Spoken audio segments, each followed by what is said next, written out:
Sabda TV. Ya, akhi, orang yang tidak mau mengakui kesalahan dan tidak menyesali kesalahan itu pertanda ada kesombongan di hatinya, Pak. Lihat Abu Bakar As-Siddiq radhiyallahu anhu warḍah. Beliau karena terbawa emosi mengucapkan kata-kata yang tak pantas kepada sahabat ini, tapi tak lama langsung beliau menyesal. Langsung Abu Bakar berkata, "Hai Rabi'ah, tolong ucapkan kata-kataku tadi kepadaku sebagai kisos." Subhanallah. Betapa tawaduknya Abu Bakar, ya akhi.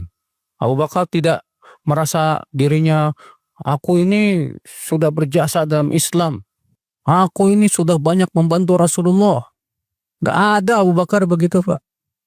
Gak kayak kita. Kita merasa punya jasa aja. Sering ngungkit-ngungkit, Pak. Mungkin misalnya antum merasa punya jasa yang pertama kali membuka dakwah di sini misalnya, Pak.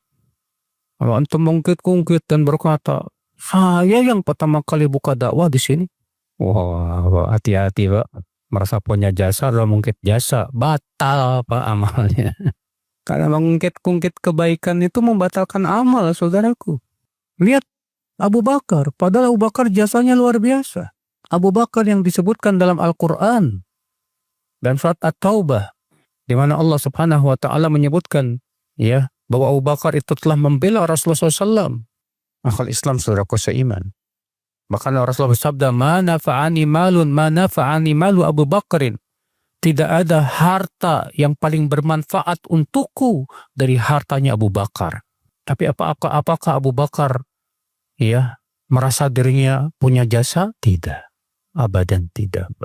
Maka Abu Bakar berkata kepada sahabat ini, kepada Rabi'ah, tolong ucapkan kata-kataku tadi kepadaku sebagai kisos, sebagai balasan. Tapi sahabat Rabi'ah ini, Masya Allah, Pak, luar biasa juga, Pak. Tidak, saya tidak mau melakukannya.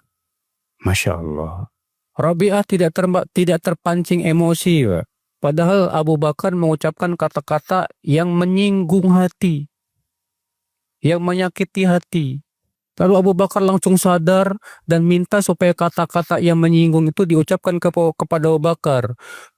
Tapi ternyata Abu Rabi'ah berkata, tidak, aku tidak akan membalas.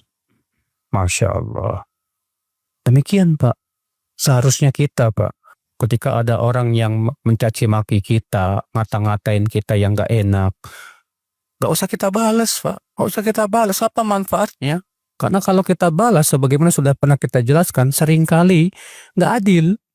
Kalau kita balas, seringkali kita terpancing emosi, kemudian mengucapkan kata-kata yang lebih. Maka Abu Bakar berkata, ayo ucapkan. Kalau tidak, aku laporkan kamu ke Rasulullah. Kata sahabat ini, tidak. Aku tidak mau melakukan itu. Pergilah Abu Bakar. Dan aku pun mengikuti Abu Bakar di belakangnya. Kemudian kaumku, itu Banu Aslam, berkata, ada apa Abu Bakar melaporkan kamu ke Rasulullah? Dia kan yang salah. Dia yang mengatain kamu kata-kata yang tidak enak. Masya Allah, Pak. Apa jawab Rabi'ah kepada kaumnya, Pak? Kamu tahu nggak siapa dia? Kalian tahu nggak siapa dia? Dia Abu Bakar. Dia orang yang dipuji oleh Allah dalam Al-Quran. Dia orang yang punya banyak jasa dalam Islam. Subhanallah. Demikian, Pak, seorang sahabat sangat menghormati orang yang punya jasa dalam Islam, Pak. Maka kaumnya berkata, apa yang kau perintahkan kepada kami? Kata sahabat ini, udah pulang, kalian pulang. Ini bukan urusan kalian ini. Ini urusan aku dengan Abu Bakar. Udah pulang kalian. Pulanglah mereka, Pak. Lalu Rabi'ah ngikutin Abu Bakar di belakang. Masya Allah. Maka Abu Bakar menceritakan itu kepada Rasulullah Sallallahu Alaihi Wasallam. Ternyata benar. Rasulullah SAW langsung nanya kepada Rabi'ah, hai Rabi'ah, ada apa kamu dengan Abu Bakar? Kata Rabi'ah, ya Rasulullah, kejadiannya seperti ini, ya Rasulullah. Aku tidak mau mengucapkan kata-kata itu, ya Rasulullah. Kata Rasulullah, benar. Jangan kamu ucapkan kata-kata itu kepada Abu Bakar. Tapi ucapkan, semoga Allah mengampuni dosamu Abu Bakar. Masya Allah, Pak. Makanya kalau kita berantem sama teman dan kita tahu teman kita ini orangnya sebetulnya juga orang soleh, Tapi yang namanya orang soleh, manusia biasa, lebih baik kita ucapkan kata-kata itu, Pak. Semoga Allah mengampuni dosamu. Ghafarallahu lak. Semoga Allah ampuni dosamu. Subhanallah, lihat Pak, betapa indahnya akhlak Islam, Pak, yang diperlihatkan oleh dua sahabat ini, Pak, ketika berselisih. Bandingkan dengan kita ketika berselisih rebutan lapak, ya, gara-gara rebutan lapak nggak mau ngomong, Pak, sampai berhari-hari nggak mau negor. Kalau ketemu, boro-boro salam, wala kalam. Akhirnya apa? Saling gibah, saling jelekin di belakang. Nah, kita di zaman sekarang kita seperti itu, Pak. Gara-gara rebutan lapak. La haula wala quwata illa billah. Maka dari itu, saudaraku seiman, mari kita contoh mereka para sahabat Rasulullah sallallahu alaihi wasallam.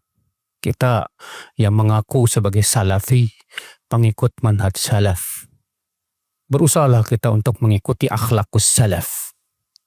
Kita ikut mereka bukan sebatas masalah akidah, tapi juga kita ikut dalam akhlak mereka, Pak. Karena mereka lah, ya akhi, suri tauladan kita, ya akhal Islam, saudaraku seiman, rahimani wa rahimakumullah jami'an.